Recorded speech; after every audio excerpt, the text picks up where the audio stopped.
compliance with the decision of the various organs of the organized labor, which endorsed earlier the 14 days ultimatum served on the federal government by the member unions of organized labor, who are also members of the tripartite minimum wage negotiating committee. The labor organs further mandated the leadership to take all necessary steps, including a rolling strike, in the first instance, to compel government to reconvene the meeting of the committee in order to bring it to a logical conclusion. Furthermore, in compliance with this mandate, all workers in the public and private sectors at all levels across the country have been so directed to comply effectively. Industrial unions, state councils, all workers' organizations, and our civil society allies have been directed to step up mobilization of their members. All public and private institutions, offices, banks, schools, public and private businesses, premises, including filling stations, are to remain shut till further notice. All those who mean well for the country are to see the success of this action. Furthermore, this action is to remain in force until further directive.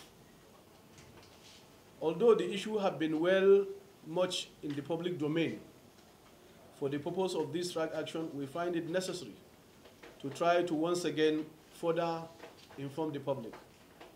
The National Minimum Wage Committee, as all of us are aware, was inaugurated in November 2017.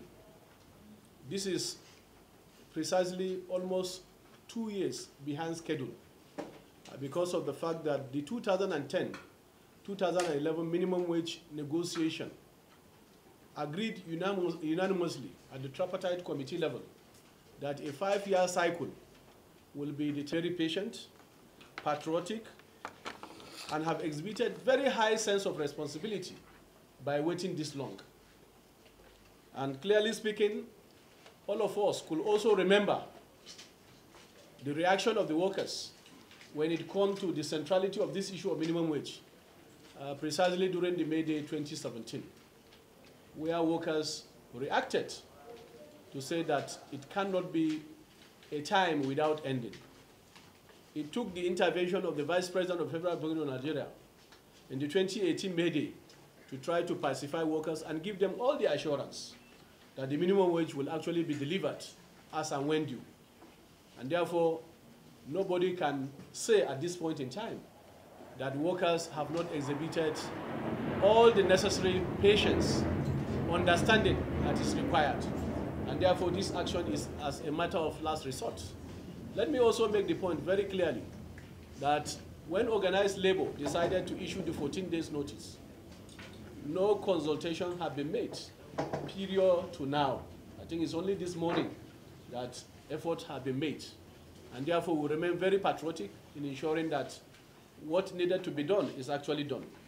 The National Minimum Wage Committee, as all of us are aware, for emphasis, was inaugurated in March 2018, with timeline to deliver on its mandate of arriving at a new minimum wage in August, September 2018. All of us could also remember that even the Honorable Minister of Labor himself, in February, at the 40th anniversary celebration of the Nigerian Labour Congress, assured workers that they will have the minimum wage in September, despite the fact that all of us are aware. The workers also murmured even at that time that is going to be a long time of waiting. In order to meet this deadline, the committee, in spite of challenges, worked assiduously and meticulously in the course of its assignment to try to even increase the pace of meetings, and also provided an opportunity to all stakeholders, including our state governors. Every state was written officially, and their position was expected to be forwarded to the committee. By the time the committee was rounding up its assignment, 21 states have sent in memorandum, some quoting figures and some saying that whatever is agreed, they are going to pay. The organized private sector also sent in memorandum and proposed figures. Organized labor also did the same. And therefore, we have followed all the processes that is enshrined in Convention 131 of the ILO in negotiating the tripartite minimum wage.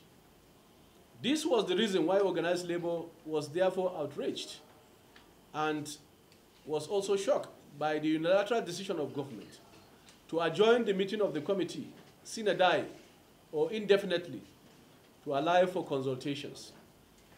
Our thought is that with the time that the committee have taken, i.e. from November to March this year and up to August, enough time had been given for all the tripartite committee to actually consult and come to the table with a clear mandate. And therefore, this decision was against the principle of collective bargaining. Organized labor considered the conduct of government as an act in bad faith, and certainly is also insultive to our members who have been very patient. The minister's pronouncement generated intense, considerable tension among workers and also provoked sharp reactions from unions, which justifiably argued that government was only out to waste their time and was not prepared for a new minimum wage. These have also put organized labor in a state that we must be able to defend the right of those workers. Concerned that his pronouncement will be capable of rubbishing the work of the committee, cast doubts on the integrity of the government, as well as cause serious nationwide industrial disharmony, members of organized labor reached out to government to consider this decision, but it was actually did not yield any much desired results. Left with no other option, members of organized labor served a 14 days notice on government, which requested that the committee negotiating the tripartite minimum wage should be reconvened to enable it to conclude its work within the stipulated time. These are clear signs that government is not ready for a new national minimum wage. It has only been taking workers for a ride. It has only been taking advantage of workers' misplaced abiding faith or trust. Given this circumstance, this warning strike is absolutely necessary. It is a precursor to the main strike, which will be the mother of all strikes. And we thought that having given this notice and also the warning strike, this should actually serve as a formal notice, and also looking at how these issues have been justified, that workers cannot continue to wait any longer.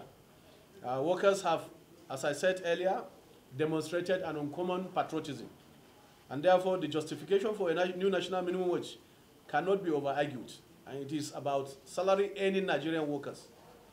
Workers work to earn a living, and therefore earning a living means also that they must be able to take care of their families and their immediate needs. May we remind all Nigerians that before the government increased the pump price of petroleum products and by over 80%, and the devaluation of Naira by over 100%, commodity prices were considerably cheaper. Tariffs were more friendly. Rent and transportation charges were bearable, while wages of workers have remained static. Today, those things have all changed. The economic decision of government had led to fundamental consequence effects on workers and citizens. Electricity tariff, punitive exchange rate, and hyperinflation, all of which led to rising costs of living for workers and other Nigerians, and bad businesses for business people. Government, in appreciation of those hardships, set up the palliative committee to fashion out mitigatory strategies, policies, and programs to cushion the vagaries of its policies. But to date, we are not aware that any recommendation of the committee, especially the one that pertain to workers, have been implemented. Government's pronouncement goes to cast further doubt on the integrity of government, as well as underscores the inherent danger in doing business with government. It is beginning to look like government does not intend to keep its promise to workers. And take note, when workers and other Nigerians do not have capacity to purchase goods and services, businesses will certainly die. This is not about salaried people, it is about everyone. It is about a chain. So clearly, our decision to ask our members to stay at home is justified. We understand that Governors Forum issued a statement that the governors cannot and should not be compelled to pay a national minimum wage. First, the national minimum wage is already a constitutional provision. And therefore, anybody that does not respect the rule of law and the Constitution of Federal Republic of Nigeria is not worthy to hold a political office. We cannot be dictating under the wings and caprices of people. We must respect our laws and Constitution, which is supreme. So it's a constitutional provision. Secondly, we do believe that the reasons why governors find it difficult to pay wages is certainly out of lack of political will and high level of corruption, excessive cost of governance, indulgence in obsessive lifestyle, white elephant projects, etc.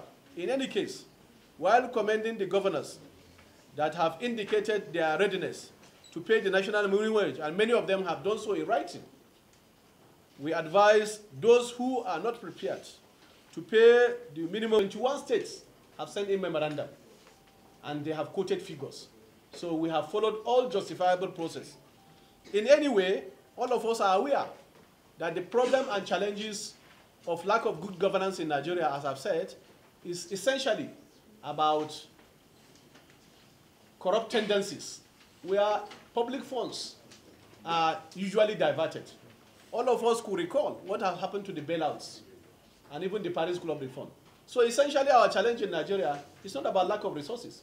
It's about prioritizing what is necessary and what we ought to do. And therefore we can also say, and all of us can justify, that our political office holders, from councillor to the highest office in a state, earn a uniform salary. The issue of ability to pay or the issue of resources have not arisen because of the fact that it is the political class. But when it comes to workers and pensioners, a reason will always be advanced. We have traded this part severally, and even from the first minimum wage, some of these arguments have been propounded, but they have not stood the test of time. And therefore, if we want to build a better society, it's better we see this as a challenge. Because today, if Nigeria is being referred to as poverty capital of the world, we have no reason to be there. And that is why even the workers that we have a pool of the working poor. People are working, but yet they cannot be able to take care of their family. They cannot be able to send their children to school. So clearly speaking, this is not what we envisage, and this is not what we should bargain for. And we remain very committed to ensuring that the issue of the minimum wage is actually concluded in good time for workers to actually benefit from it. At this juncture, we make bold to say that the directive also from NECA, the organized private sector, is not actually in good faith and should be discontinued. Once again, we call on all workers in public and private sector of the economy to stay at home until further notice, and let this directive be carried out to the latter, because it's a directive that is coming from all our organs. Any organization, public or private, which forces its workers to risk coming to work during the tendency of this strike will have itself also to blame. Comrades, this, we believe that it is actually the position that in this circumstance, organized labor need to actually inform the press generally. We know this decision may not be easy for someone who have, our doors continue to remain open for dialogue and towards resolution of the issue. And that's why we have, all of us, organized labor, have tried also to be here to try to interface if there is any opportunity to do that. So once again, I thank you immensely. We'll be ready on this side to take up questions from all of you.